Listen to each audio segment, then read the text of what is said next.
I spent a lot of time in college on garage roofs on my campus. I distinctly remember my freshman year. I would go out to the closest garages. There was one that I particularly liked that had a great view. And I would sing Lies, Greed, Misery, and Victimized, and Lost in the Echoes, just a ton of living things. Like all the songs on that album by Linkin Park. And I remember just trying to get out all of my anger and confusion because I was an undeclared student and I was an insecure kid who didn't have a lot of confidence and felt like he was really far away from the singer he wanted to be, the musician he wanted to be, the careers he wanted to have. He didn't even know he wanted to be a singer and a musician at the time. All he knew was he needed to sing and scream sing right now, more than anything. There was something about doing it on the top of those garage roofs around campus that was so cathartic and came with so much release. I remember going to my first 21 Pilots show. After that show, I was overwhelmed with euphoria to the point where I remember distinctly saying, why not just die right now? I'm on this beautiful garage roof. I've gone to this beautiful 21 Pilots show. I'm so satisfied with life. Why not?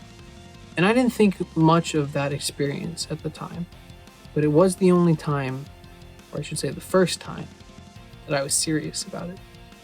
And I had a plan. I was there. I could. Ever since then, when I look back into my past at those garage roofs now, I'm a little conflicted. I have these thoughts of, what was I really doing up there? Was it just a beautiful scenery, or was it my subconscious suicidality sneaking out? And I felt that suicidality get a lot stronger as I got older and started addressing other things in my life, like my OCD and my own self-doubt and my own meaning and spirituality and whatever else. That's what this music video was about. That's what this song's about. It's in the face of those moments saying no. And when I first wrote it, I wrote it with a ton of tributes. I have, if you noticed, there's some melodies in the video version that are from a couple Linkin Park songs. Of course, Breaking the Habit is one of them, and one 21 Pilots song, and that's Car Radio. I really wanted this song to honor so much of my staying alive and why I stayed alive, and the people that helped me figure out why it's so great to be alive. Even though some of those people aren't with us today, they still taught me so much about why I am, and why I want to be here the next day and the day after and the day after. Yeah. As far as settings go, the garage in the video isn't actually the garage that I've been talking about. It's a different one. One where I've known people who that was the garage that almost put them over the edge.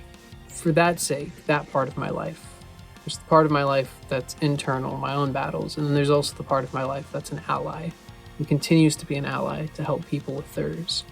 I wanted No to really be this intertwining dance that says, you're not alone, I'm here to help, and I've been here too.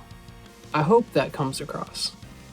I hope that energy and community in those tough moments can be something that we can all rely on together and learn to ask for help in those moments. And when we're too weak to ask for help, we can at least say one word: no.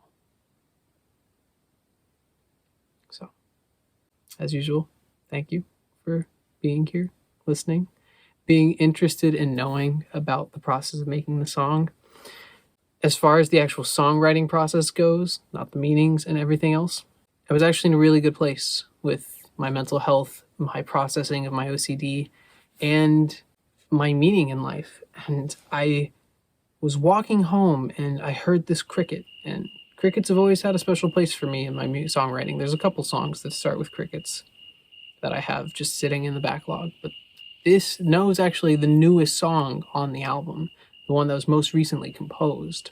And I heard those crickets again, and I heard that rhythm, and it just felt like those strings plucking at me. And I don't know why it ended up just being about no, but I finally felt like I was at a place in my life where I could confidently say no, and I could confidently represent everything this song was meant to mean, as well as performance, because let me tell you, an 8-second scream is not easy. So I was really proud after I was able to take that one voice memo of mine and turn it into that whole production. I'm also really proud because for the most part, that entire song is self-produced. My producer had minimal hands when he got it. He was pretty much okayed it. I think he added some better guitar layers because I'm not as good at playing guitar currently, but he didn't really change anything sonically on it other than layering on top, and maybe cleaned up some of the drum patterns, but not a lot. So just overall, there's so much that I'm proud of in this song, proud of it in my own life story, proud of it in how I was able to tribute other artists, proud of it in how I could bring in the others in my life and you all as an audience. And I wanted that song to be the most intimate between you and me, the most honest. To top it all off, like, I just felt like compositionally and as a songwriter and as an audio engineer, that was my best work. Yeah, it's everything. All I have to say on top of that is, make Chester proud. And thanks as always for watching. Bye.